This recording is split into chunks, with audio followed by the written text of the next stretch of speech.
ओम शांति। आज प्यारे मीठे बाबा की मुरली मंथन की डेट है 17 फरवरी 2025। तो आज फिर से भगवान हमसे मिल रहे हैं और अपने मीठे मीठे बच्चों से मीठे बाबा फरमा रहे हैं कि पिता तुम्हारा मेहमान बनकर आया है। वाह, बाबा आज मेहमान नवाजी कराने के लिए बोल रहे हैं। पिता तुम्हारा मेहमान बनकर आया है तो तुम्हें आदर करना है। जैसे प्रेम से तुमने बुलाया है ऐसे आदर भी करो, निरादर तो ना करो। क्या कह रहे बाबा? जब प्रेम से भगवान को बुलाए हैं, हे पतित पावन आओ, आकर हमें पावन बनाओ, हे भोले बाबा रक्षा करो, कृपा करो, हाँ, मेरी फरियाद सुनो, मेरी मान्यता पूरी करो। कितना बुलाए मंदिरों में, जहां जहां लोगों ने बोला वहां वहां सर पटके माथा मारा उन्हें बुलाने के लिए ना। तो बाबा वही कह रहे, जब मैं आ गया हूँ तुम्हारा मेहमान बनकर तो मेरा आदर करो। तो भगवान का आदर करने के लिए क्या करना होगा? मुरली सुननी होगी, इस मंथन को फॉलो करना होगा और जो बाबा इसमें हमें बोलते करने के लिए, धारणा करने के लिए, उसको करना होगा। नहीं तो ईश्वर की क्या होगी? निरादर हो जाएगी। देखिए, टीचर जैसे पढ़ा रहा हो, स्टूडेंट ना पढ़े, अपनी मनमानी करे, हाँ, श्रीमत पर मन मत पर मत। कल बाबा ने क्या बोला अवतवाणी में? 3 पर को काटो और 1 पर लगा लो। 3 पर कौन से? माया के पंख है। पर मत, पर चिंतन, पर दर्शन। इन 3 पर को काट दो। और चौथा पर बाबा ने बोला पर उपकारी बनो। देखिए, अच्छे पे उपकार करना सभी करते हैं। जो आपको भले, जो आपके साथ मीठा मीठा बोली बोलता है, उसको उपकार करना में कोई बड़ी बात नहीं है। उपकार वहां करना है, अपकारी पर उपकार करो। जो आपका निरादर कर रहा है, जो ग्लानि कर रहा है, जो आपकी बात नहीं समझ रहा है, जो आपसे मतलब कि। और एक बात और मैं कहना चाहूंगी, कोई हमसे जो है ना, कोई गलत तो होता ही नहीं है। हाँ, अलग जरूर होते हैं, गलत नहीं होते, क्योंकि दुनिया में गलत नाम की कोई चीज ही नहीं है। ठीक है, तो ऐसे सोच लेना भी भगवान का निरादर है। तो भगवान जो हमें पढ़ा रहे हैं उसको मान देना ही उनका आदर है।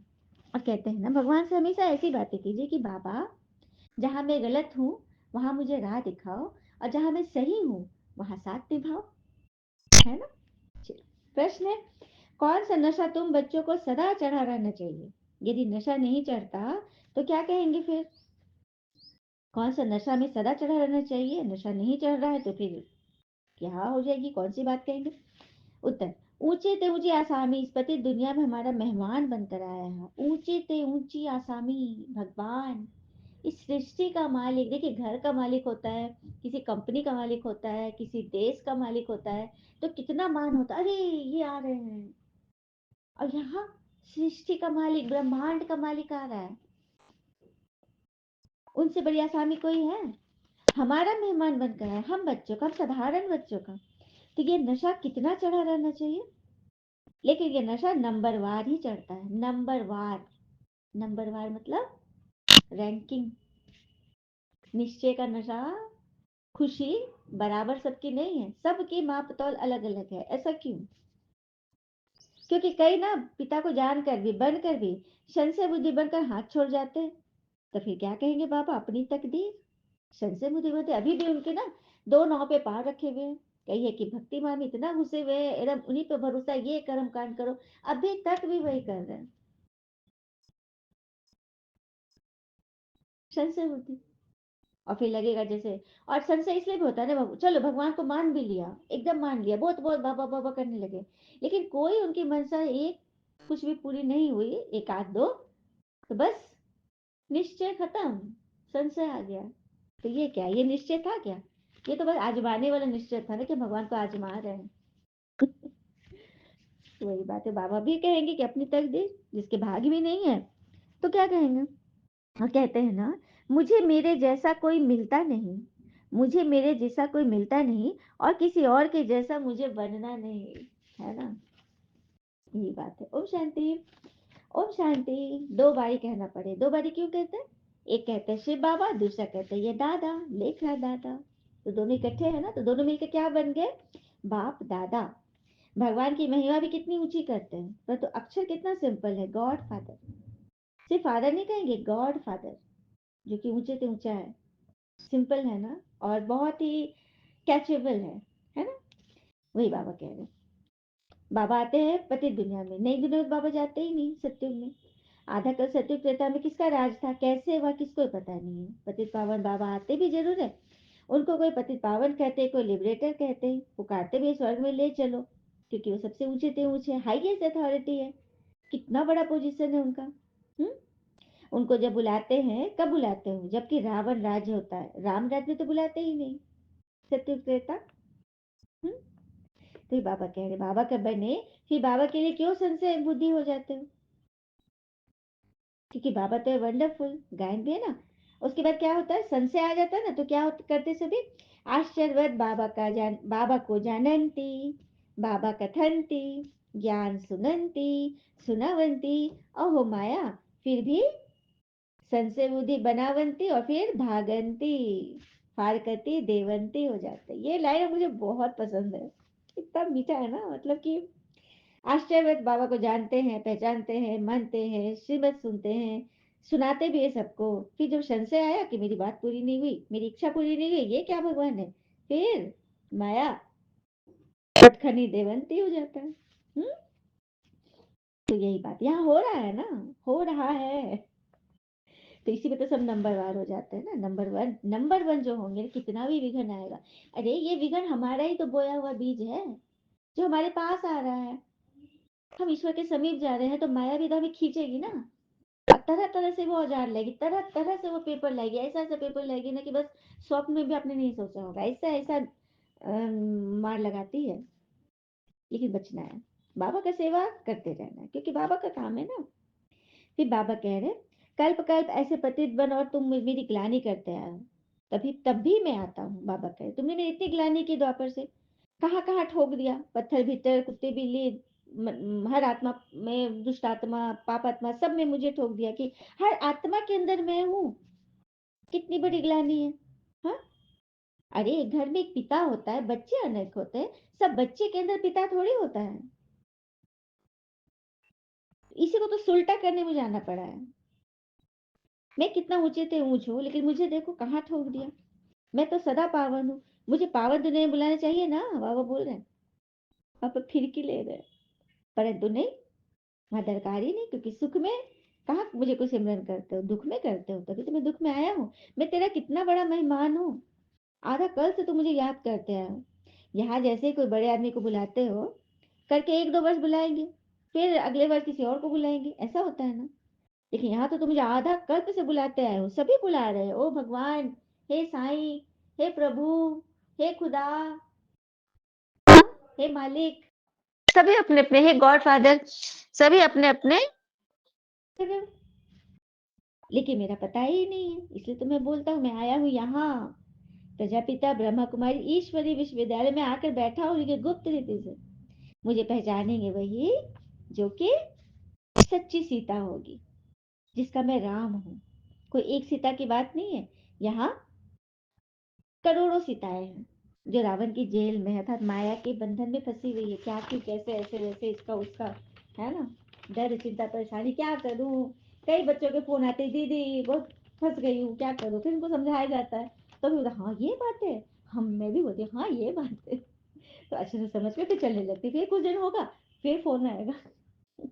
इस तरह से माया सबकी पेपर लेते रहती, ठीक है। बाबा कहते मैं ही आकर अपना परिचय देता हूँ, सृष्टि चक्र का राज समझाता हूँ, किसको भी न मेरी पहचान है, न ब्रह्मा की पहचान है, न विष्णु जी की, न शंकर की, न लक्ष्मी नारायण की, न राम सीता की। बाबा कह रहे किसी को भी इन देवताओं की भी पहचान नहीं है, मैं आकर बताता हूँ। ये देवता ही तो अभी पढ़ाई पढ़ रहे हैं, जो जिस रीति से नंबर वन की ओर जाएंगे वो उतना ऊंचा देवी देवता बनेंगे, जिनकी हर घर में मूर्ति होगी, तस्वीर होगी, ऊंचे तो ऊंचा पाठ मेरा है। और ये भी समझाने की बात है, 8-10 भुजा वाले मनुष्य होते नहीं, विष्णु जी की भी 4 भुजा दिखा देते हैं, रावण को 10 शीर दिखाते हैं। क्या है रावण का 10 शीर, अर्थात 5 विकार नारी और 5 विकार नर, दोनों कंबाइंड स्वरूप में, अभी मेजोरिटी वही चल रहा है, नारियां थोड़ी ना कम है विकार में। हम्म। सभी के अंदर तो बस है ही नेगेटिविटी। नेगेटिविटी देखिए, अच्छे लोग ना किसी का बुरा नहीं करते, दुख देते नहीं, कि दुख लेने में नंबर वन है, तो हो गया ना विकार, गंदे हो गए ना, किचड़ा भर लिया ना अपने अंदर। तो ये तो सभी कर रहे हैं ना, और कोई इतनी भुजाएं वाले मनुष्य होते नहीं है। ये उनकी शक्तियाँ हैं। जैसे किसी कलाकार को बताया जाए कि किसी माता के अंदर इतनी शक्तियाँ हैं, 8 शक्तियाँ, अष्ट शक्तियाँ बताया है ना मंत्र में? समाने की शक्ति, समेटने की शक्ति, निर्णय करने की शक्ति, परखने की शक्ति, सहन करने की शक्ति, सहयोग की शक्ति, विस्तार को संकीर्ण करने की शक्ति और परखने की शक्ति, है ना? तो ये 8 शक्तियाँ जिस माता के अंदर होगी या पुरुष के अंदर, तो उनको कैसे दिखाएँगे चित्रकार? भुजा के द्वारा ही तो दिखाएँगे ना। शक्तियों को हम भुजा के द्वारा ही तो प्रयोग करेंगे। तो वही 8 शक्तियाँ दिखा दी। ऐसे कोई मनुष्य होते ही नहीं। अगर आपके पास पहुँच जाए 4 भुजा वाला, 2 4 सर और 2 सर और एक मोटा हाथी का नाक, तो आप घबरा जाओगे। अरे ये कैसे है? डर लगेगा उनको देख के। जब भी आप उनको तो वो दिखाई देगा कि अरे बाप रे! एक इस पे कथा मैं बता रही हूँ, मैंने बचपन में सुना था, 9th क्लास में थी। एक मेरे इंग्लिश में एक चैप्टर था, बुद्धू द वीवर। वीवर था जुलाहा, जो कपड़े बुनता था। तो वो कितना बुद्धू था, समझ में आएगा कहानी से, कि कपड़ा बुनता था, जुलाहा था। हाँ, और लेकिन बड़ा धीमा गति से करता था, धीमी गति वाला एक्सप्रेस था वो, बहुत धीमा गति। और उसकी पत्नी थी बड़ी चुरफुर, बहुत चुस्त दुरुस्त। वो तो मिलता ही है, वो जोड़ी वाली बातों को बताई थी ना, एकदम उल्टा मिलता है। आपका साथी कोई होगा ना, बिल्कुल आपका अपोजिट। वो वाली बात भी है ना, एक बार जोड़ियां बना रहे थे भगवान, तो बताया जा रहा था कि किसमें क्या कमी है। एक दिन है तो एक रात है, तो जोड़ी बना दो। एक को सूखा सब्जी पसंद है, को गीला, तो जोड़ी बना दो। मतलब एकदम कंट्रास्ट, वही बनती है जोड़ी। तो बुद्धू के साथ भी वही बात थी। ये एकदम सोचता, उसकी पत्नी एकदम चुस्ती और एकदम दिमाग की तेज, मुंह जुबान की तेज, और ये बोलता भी कम था। तो एक दिन ना, पहाड़ पेड़ के नीचे, मतलब नीचे छाव में वो बुन रहा था अपना कपड़ा। अचानक जोर की आंधी आई और पेड़ गिर गया उसके मशीन पर, लकड़ी वाला, हाँ कपड़ा बुनने वाला। तो टूट गया, चूर चूर हो गया।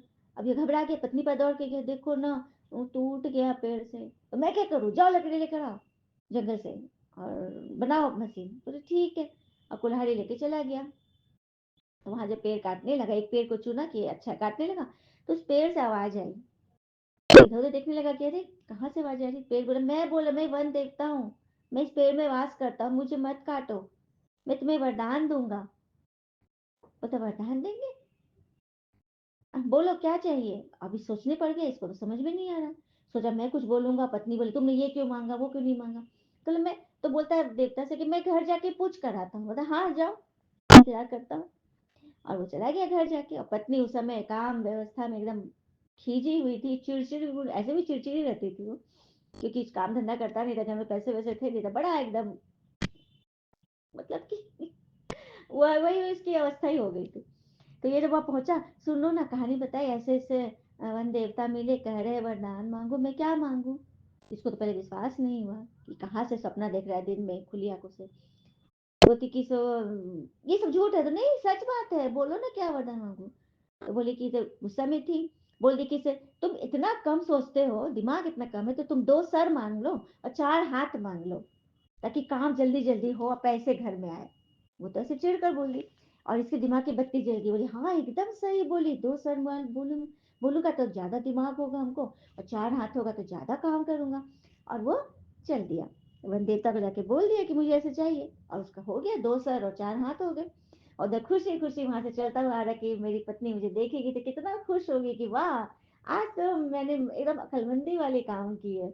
आप सबको वो चीज दिख भी रहा है क्या?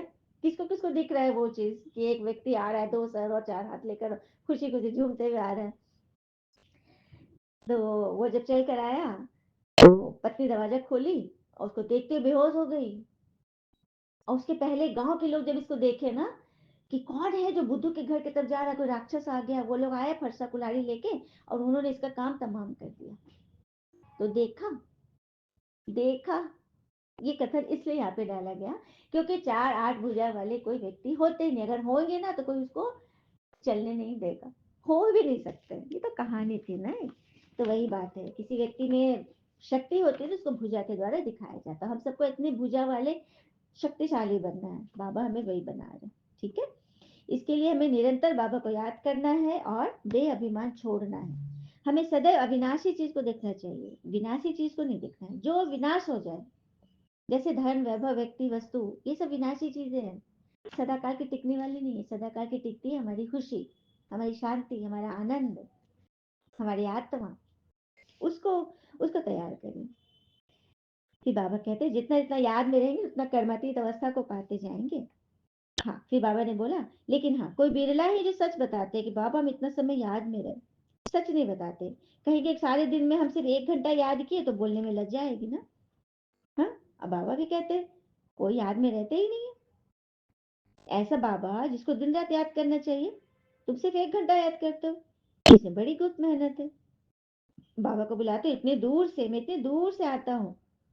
मैं नई दुनिया का गेस्ट नहीं बनता, पुरानी दुनिया में आता हूँ और मुझे याद नहीं करते। ये बात सच है। देखिए बाबा अपना दर्द बता रहे हैं।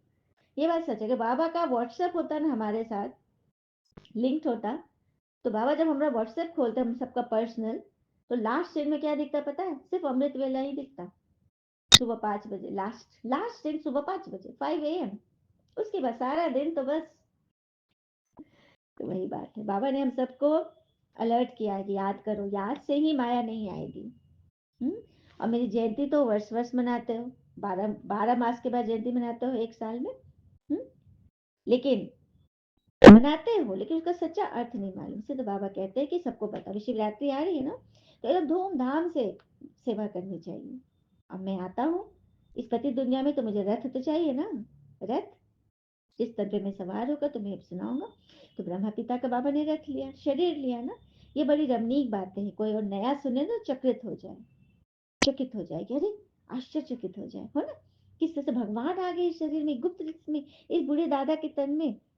हाँ, तो वही बात है ना, बड़ी बात। लेकिन ये समझाने वाला बहुत समझू सयाना होगा, वही तो समझा पाएगा। नहीं तो बच्चे फिर किरकिरी ही उड़ेगी। कितना विरोध का सामना करना पड़ा था ब्रह्मा पिता को। ये बाबा कहते हैं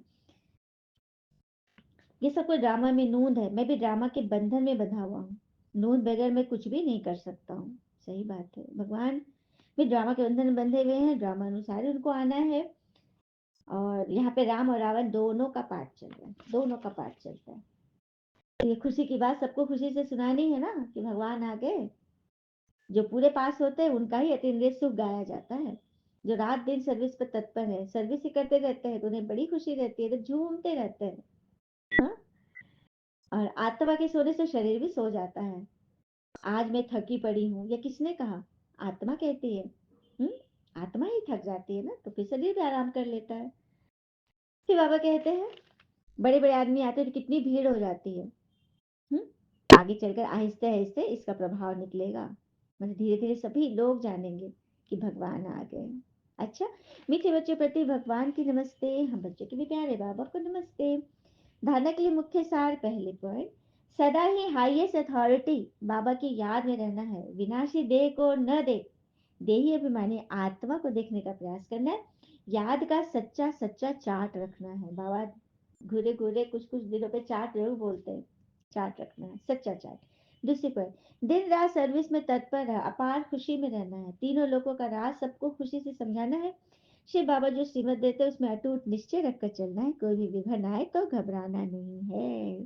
कहते हैं ना, बड़ा सपना होगा तो बड़ी तकलीफ होगी, और जितनी बड़ी तकलीफ होगी कामयाबी भी उतनी ही मिलेगी। इसलिए घबराना नहीं है ना।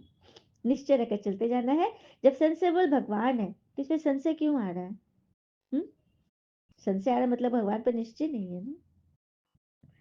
और कहते हैं ना, सबकी नकल की जा सकती है, लेकिन चरित्र, संस्कार और ज्ञान बुद्धि की नहीं की जा सकती। वरदान है, श्रेष्ठ बेला के आधार पर सर्व प्राप्तियों के अधिकार का अनुभव करने वाले पद्म पदम भाग्यशाली भव। श्रेष्ठ वेला के आधार पर सर्व प्राप्तियों के अधिकार का अनुभव करने वाले पद्मा पदम भाग्यशाली भव। जो श्रेष्ठ वेला में जन्म लेने वाले भाग्यशाली बच्चे हैं, वह कल पहले की टचिंग के आधार पर जन्मते ही अपनेपन का अनुभव करते हैं। जो श्रेष्ठ वेला 111 में जो जन्म लेने वाले बच्चे सत्युग के, उनको तुरंत टचिंग हो जाता है। वह जन्मते ही सर प्राप्ति के अधिकारी बनते, जन्मते ही ऐसी उनमें लगन जग जाती है कि बात मत पूछो। वे कभी ऐसा नहीं कहेंगे सुख का अनुभव होगा, शांति का नहीं, शांति का तो सुख, उनको सब अनुभव होते रहते हैं। स्लोगन, अपनी प्रसन्नता की छाया से शीतलता का अनुभव कराने वाले निर्मल और निर्माण बनो। अपनी प्रसन्नता की छाया से शीतलता का अनुभव करने वाले निर्मल और निर्माण बनो। अच्छा, ओम शांति। शुक्र पीछे बाबा। बाबा के प्यारे प्यारे बच्चे, आप सबका जीवन सदैव सुख शांति समृद्धि से भरपूर हो। ओम शांति। शुक्रिया।